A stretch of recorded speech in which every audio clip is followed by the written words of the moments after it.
Soccer Talk with the Soul. I'm Adam Deal. It's presented by New Mexico Pinon Coffee. Glad you could join us. Dan Lodge in the house. Also, Ron Patel. We're going to go over some of the huge matchups coming, including that USA-Mexico game, some international soccer. Go Liverpool. Dan's going to love to hear that, and a lot more. It's Soccer Talk with the Soul.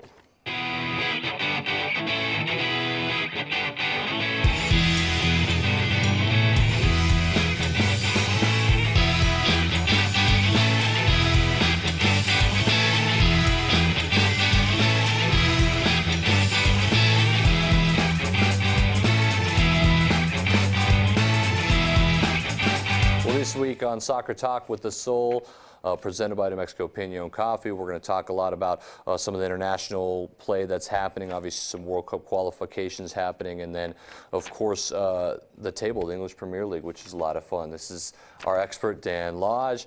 All the way over here is the president of the Albuquerque Soul, Ron Patel. What's going on, guys? How's it going? Good. Everyone good? Doing well. Good. Ready for a big weekend of football. So let's get right into that. I mean, obviously, we were just talking, I didn't even think about this, Dan, like into international soccer, the election and everything. Everyone knows Donald Trump, you know, is the elected president, and obviously that might have a little bit more tension going into this USA-Mexico game. I'm just saying. I mean, it's always historically been a pretty chippy game, so I think that the fans have always been pretty, heated for this game, and it's definitely going to be interesting to see the impact it has. But I'm looking forward to it. Loser pays for the wall, maybe? Who knows? Whoa, hey, maybe we should switch topics here. We're going to get in a lot of trouble, though. No, I mean, it'll be interesting because I just think, obviously, the rivalry is already fun as it is, and it's an important game, but then you add more tension into it, and it should create chaos. I'm curious on the field what that does. It's always a good game. I was listening to When Alda Talks Football last night on Sirius XM, and he was saying in his career he'd only ever lost 2 games to Mexico. And he had a pretty long career, which was pretty good. For many years, Mexico was always the superior team, yet the U.S. could give him a game. The U.S. has got some injuries this weekend, so Klinsmann's had to change the squad a little bit. There could be some young talent out there. Pulicic, who was not on the cover of FIFA video game, as I got wrong on the last show.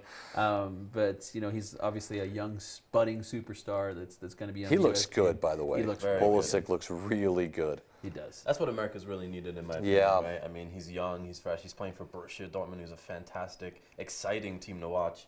And he really fits into the system really well. So it's going to be interesting to see how he fits into the U.S. system, because obviously it's going to be a little bit of a different setup for him. We thought we had it with Freddie Adu, right?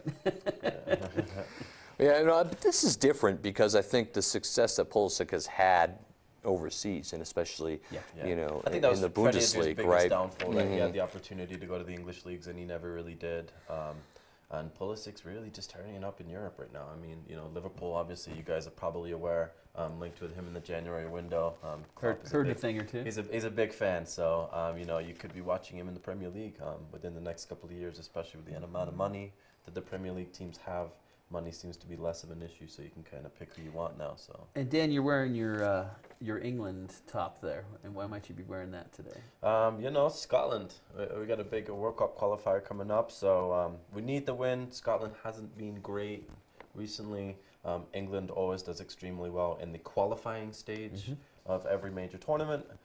So, just trying to support my boys and getting. In the last 41 qualification games, England have not lost. 33 wins, 8 draws, 0 losses.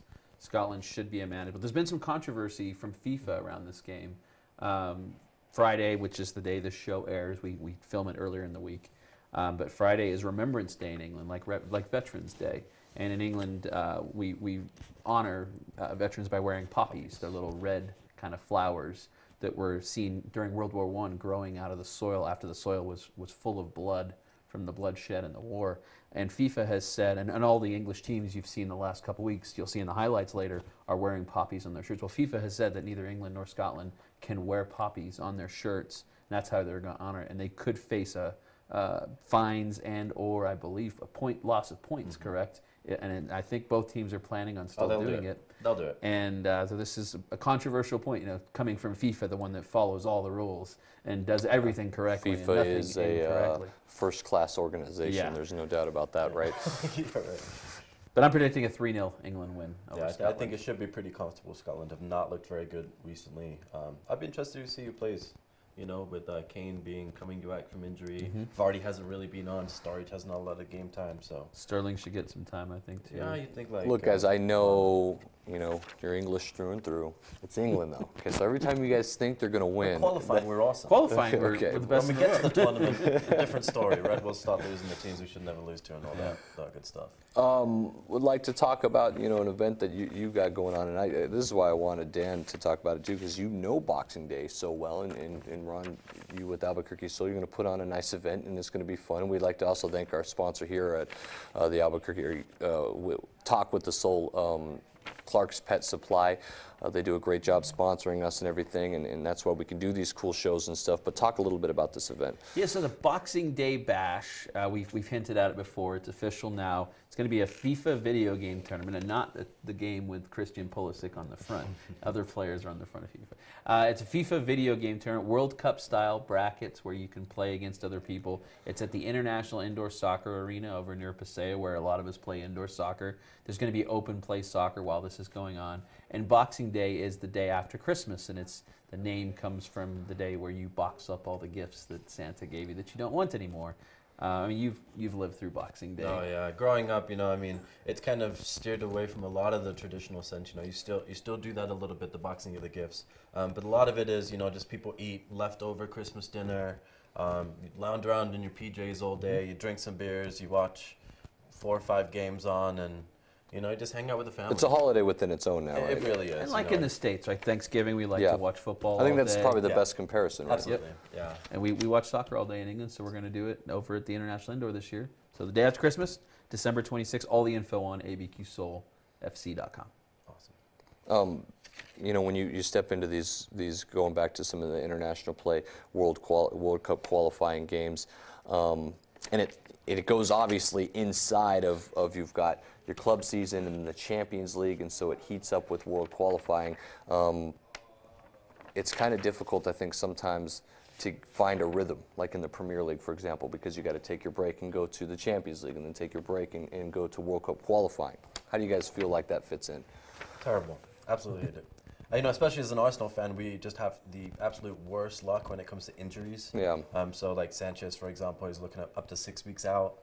Bellerin just pulled up in Spain training, so you know, going into our next Premier League game, which is against Manchester United, again, you know, we've really been hurt by the international break. I'm sure you guys probably feel relatively the same with Liverpool flying at the moment, right? I mean, you don't have European games to kind of conflict with travel and different types of games. So really, the biggest change for you guys is going to be that international influence. So.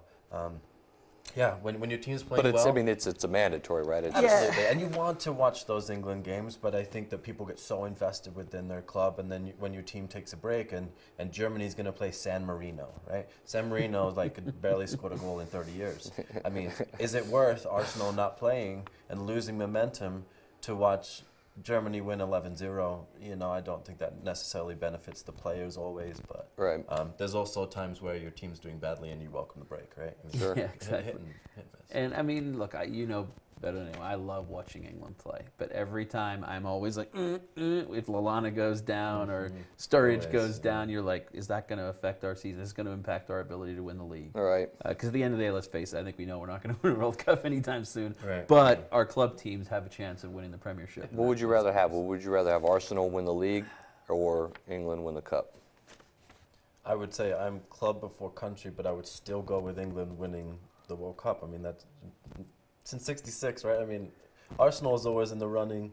England is just a massive disappointment. So. And I rarely agree with an Arsenal fan, but I will agree right. with what Dan Isn't said. it hard? Trust me, I And won. the fact that you're agreeing with an Arsenal fan, that's tough. And then agreeing with Dan and being an Arsenal fan He's gonna check is himself even more later. Yeah, difficult, exactly. right? Can we edit this, Jason, right after? Contemplate your life. Jay will edit it for us. We'll be back here in just a second. We got some highlights to go over. We're going to talk a little English Premier League, and we're going to check out that table, see what it looks like.